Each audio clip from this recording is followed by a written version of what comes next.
Only very recently have we stepped into the world of advanced technology, or should I say stepped back. We consider ourselves to be at the top of scientific advancements, but you will be baffled to find out our ancestors, thousands of years ago, had the technology at their hands. Unfortunately, we've lost the secrets to making some of history's most useful inventions. If we had them, we would be in a totally different world by now. The Antikythera Mechanism. In the 1900s, during the recovery of a shipwreck off of a Greek island, Antikythera, the Antikythera Mechanism was discovered. Due to a storm, a whole boat of sponge divers had gone off course and had no choice but to take shelter by the small island of Antikythera.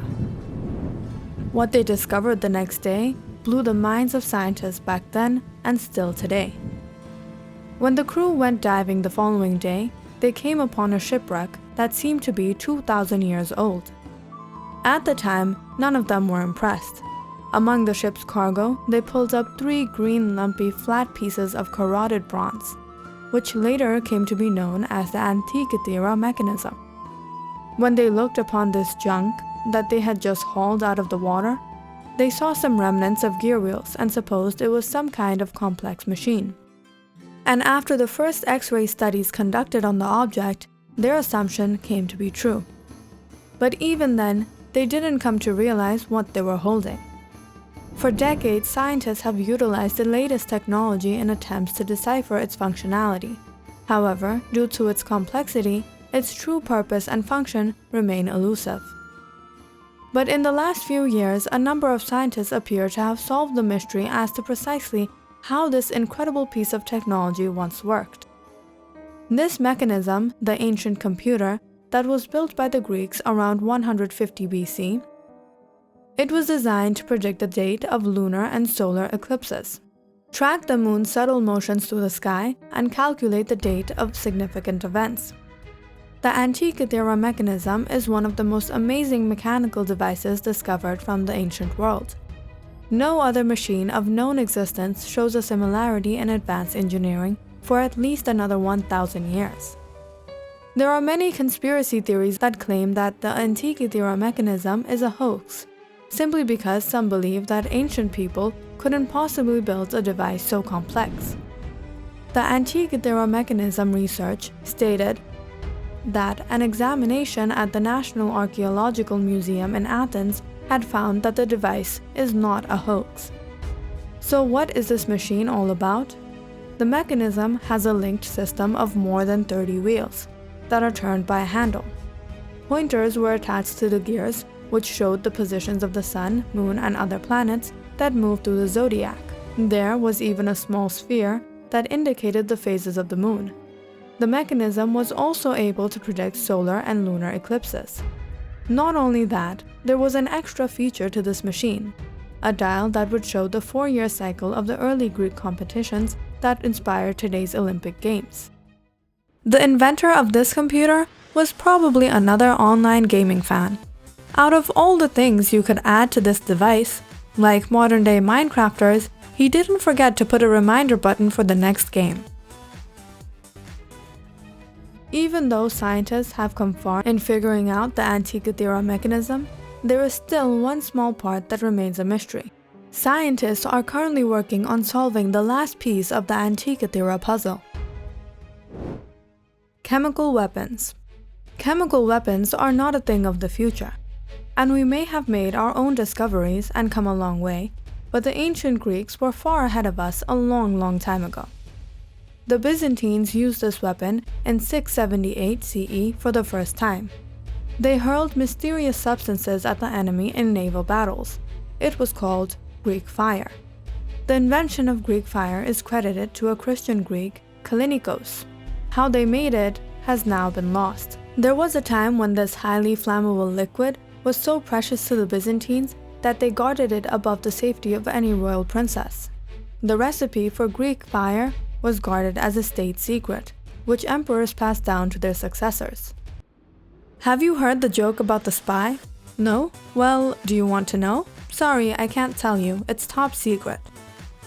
Greek fire was the most devastating weapon of the Byzantines and ensured their safety. Not only was this chemical liquid thrown at people, but it was also made into incendiary bombs and oftentimes sprayed under pressure to start flames on ships and forts. The process of making the liquid was a highly hazardous one, given its volatility. Distilling the petroleum element also required complex technology for the period, which makes this weapon a real mind-boggler. Since the specific components of the liquid was a closely guarded secret, the formula has gotten lost. Chinese seismoscope. Can we predict earthquakes accurately? No, we still can't. We have come a long way in detecting and measuring seismic shocks, but we still have not been able to invent the ultimate device for the purpose. However, a long time back, not just long, a long time back, about 2,000 years ago, Zhang Heng created the world's first seismoscope in China. Zhang Heng was a Chinese astronomer, mathematician, engineer, and inventor, and the device he created was remarkably accurate in detecting earthquakes from afar, and did not rely on shaking or movement in the location where the device was situated. How exactly it works remains a mystery, but replicas have worked with a precision comparable to modern instruments. Zhang's seismoscope was a huge bronze vessel, similar to a samovar, almost 6 feet in diameter. 8 snake dragons faced down along the outside of the vessel, marking the primary compass directions. Speaking of dragons, what do you call a lizard on a toilet? A Komodo dragon.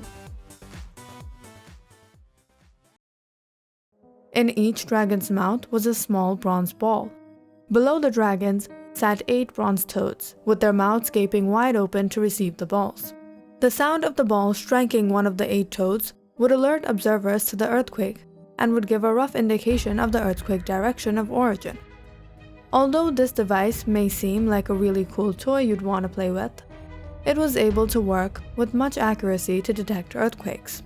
A few years after his invention, it correctly detected that an earthquake occurred about 300 miles west of Luang, the capital city.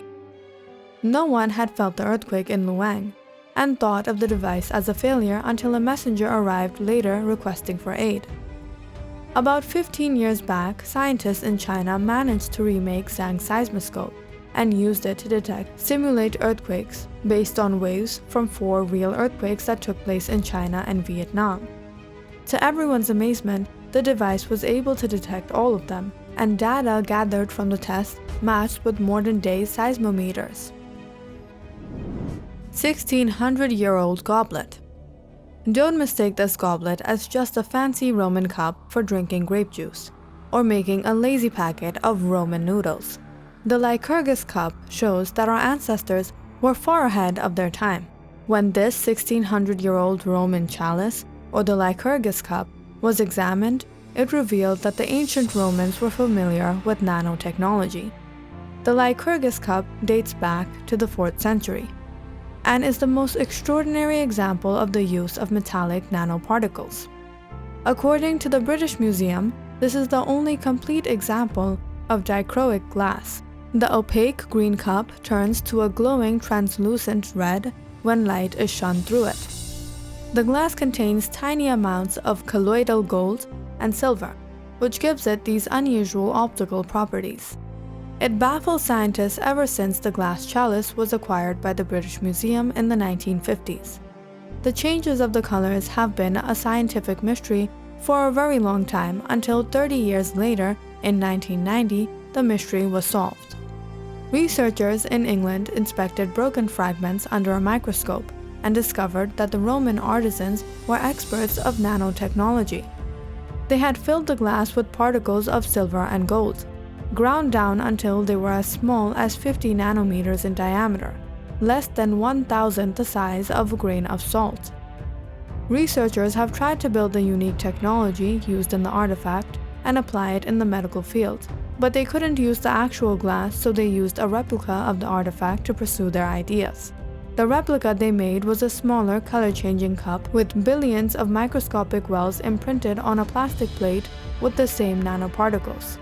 The work of the Romans was so precise that there was no way that the glasswork was an accident.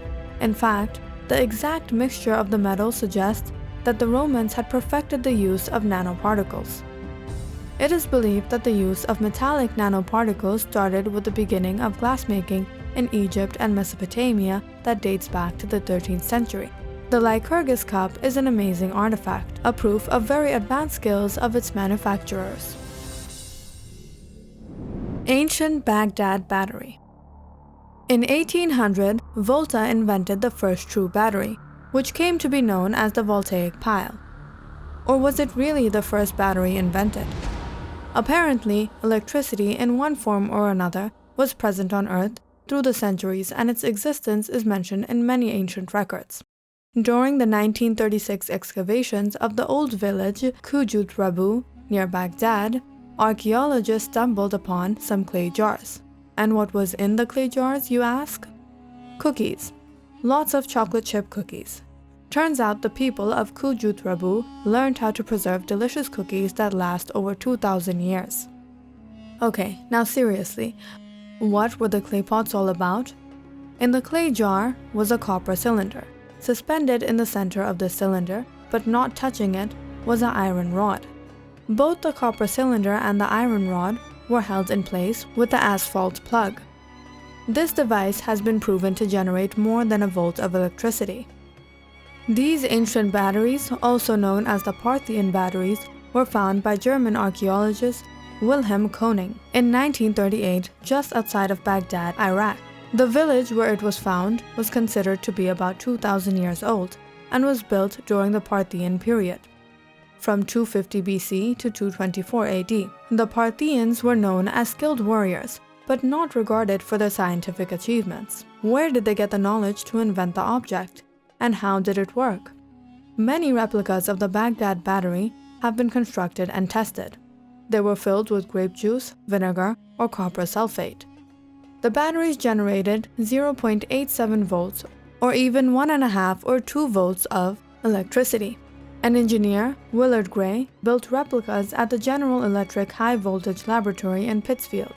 He found that the devices could produce 2 volts of electricity when filling them with an electrolyte.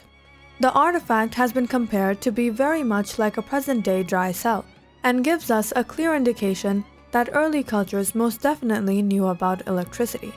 Eventually, more of these artifacts were found, which raises 2 intriguing questions. Were these ancient batteries part of a mass production? And if so, what were they used to power?